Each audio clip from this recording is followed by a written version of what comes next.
السلام علیکم ورحمۃ اللہ وبرکاتہ۔ بسم اللہ الحمد للہ والصلاة والسلام علی رسول اللہ ومن تبعہ ووالاه وبعد۔ محترم ناظرین و سامعین، اسلامی بھائیوں، دوستوں، عزیزوں، ماؤں اور بہنوں، محرم الحرام کی 9ویں تاریخ سے ہم اور آپ گزر رہے ہیں، یعنی عاشوراء سے کے ساتھ رہے جانے والے روزے کی تاریخ سے ہم اور آپ گزر رہے ہیں۔ مجھے امید ہے کہ آپ سب حضرات جو اس ویڈیو سے فائدہ اٹھانے والے ہیں سب روزے سے ہوں گے۔ حضرات گرامی، محرم الحرام کے فضائل، محرم الحرام کی حرمت، محرم الحرام کے احترام، محرم الحرام کے روزوں اور محرم الحرام کے فضائل سے متعلق گفتگو ہو چکی ہے۔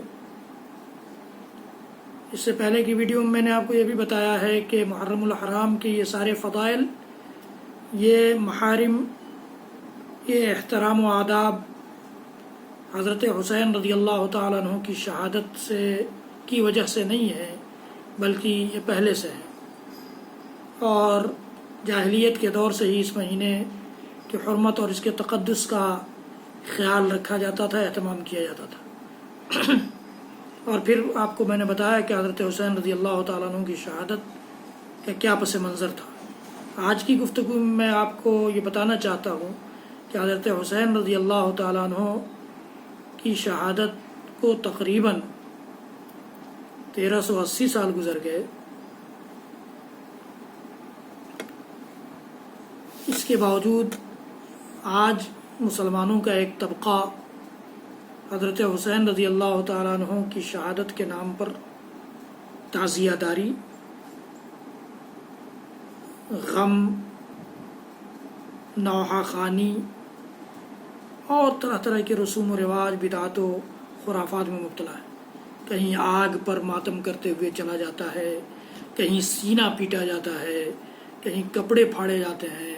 کہیں بال نوچا جاتا ہے، کہیں گریبان چاک کیے جاتے ہیں، کہیں رویا چلایا پیٹا جاتا ہے، کہیں عورتیں اپنی چوڑیاں اور یہ سنگار کے سامان اتار پھینکتی ہیں یا توڑ پھینکتی ہیں۔ یہ ساری چیزیں شریعت میں الاؤ نہیں ہیں۔ معاف کیجیے گا، اگر آپ اس کو دین سمجھ کر کرتے ہیں ان ساری چیزوں کو، تو یہ دین کا حصہ نہیں ہو سکتا ہے۔ کسی کے بھی غم پر اللہ کے رسول صلی اللہ علیہ وسلم نے 3 دنوں سے زیادہ سوگ منانے کی اجازت نہیں دی ہے، کسی کے غم پر بھی، سوائے اس عورت کے جس کا شوہر مر جائے، وہ 4 مہینے 10 دنوں تک عدت میں رہے گی اور غم کی حالت میں رہے گی، نکاح کا پیغام کسی کو نہیں دے گی، اور اس طرح کی چیزیں ہیں ان کے لیے، لیکن باقی کسی کے لیے الاؤ نہیں ہے۔ بلکہ بعض صحابیات کے بارے میں تو یہ آتا ہے کہ ان کا بچہ یا ان کا کوئی قریبی رشتہ دار مر گیا تو 3 دنوں کے بعد انہوں نے چوتھے دن اپنے لیے خوشبو منگوائی اور زیب و زینت کے سامان منگوائے اور اس کا استعمال کیا تاکہ اللہ کے رسول صلی اللہ علیہ وسلم کی اس حدیث پر عمل ہو سکے۔ اسی طرح سے اللہ کے رسول صلی اللہ علیہ وسلم نے جاہلیت کی پکار، گریبان پھاڑنے اور گالوں پر مارنے، غم منانے کے انداز، نوحہ خوانی کے انداز سے منع فرمایا۔ تو یہ ساری چیزیں شریعت میں الاؤ نہیں ہیں، اس لیے ان چیزوں کو دین کا نام دے کر جب محرم الحرام کا حرمت والا مہینہ آئے تب ہم یہ ساری چیزیں کرنے لگ جائیں، اس کی اجازت شریعت نہیں دیتی ہے ہمیں اور آپ۔ اور یہ تو یہ ہے، اس کے نام پر حضرت حسین رضی اللہ تعالیٰ عنہ کی شہادت کے نام پر حضرت ابوبکر صدیق جیسی شخصیت، حضرت عمر بن الخطاب جیسی شخصیت، حضرت عثمان ابن عفان جیسی شخصیت اور دیگر صحابہ کرام یا امہات المومنین تک کو گالی گلوچ کرنا، ان کو برا بھلا کہنا، ان کی عزت اچھالنا، یہ تو ایک مومن کر ہی نہیں سکتا ہے، ایک مسلمان ایسا نہیں کر سکتا ہے، اور ایک مسلمان ایسا کرنے والوں کا ساتھ بھی نہیں دے سکتا ہے۔ اس لیے اگر آپ کہیں نہ کہیں اس طرح کے کاموں میں ملوث ہیں یا اس طرح کے لوگوں کے ساتھ ہیں تو اپنے آپ کو کھینچ لیجئے، وہاں سے بچا لیجئے، وہاں سے اپنا دامن جھاڑ لیجئے، وہاں سے دامن سمیٹ لیجئے اپنا، اور اللہ رب العالمین سے گزشتہ گناہوں کے لیے توبہ کیجیے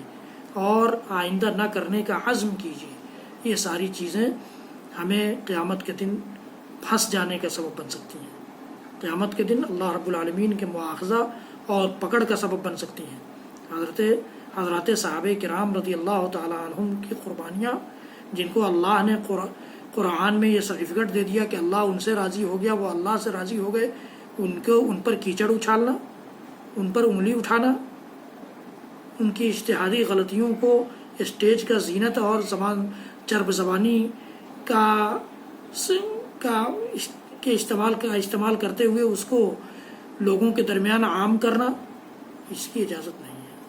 اللہ کے نبی صلی اللہ علیہ وسلم نے فرمایا ہے کہ میرے صحابہ کو برا بھلا مت کرو. میرے صحابہ، اگر تم میں سے کوئی شخص احد پہاڑ کے برابر بھی سونا خرچ کر لے، گولڈ خرچ کر لے، تو میرے صحابہ کے ایک مد یعنی 300-400-500 گرام یا آدھے مد کے برابر بھی خرچ کرنے کے نہیں پہنچ سکتا ہے، خرچ کرنے کے برابر نہیں پہنچ سکتا ہے. اس لیے صحابہ کرام کی عزت کا احترام کیجیے، اس مہینے کی عزت کا احترام کیجیے. حضرت حسین رضی اللہ تعالیٰ عنہ کی شہادت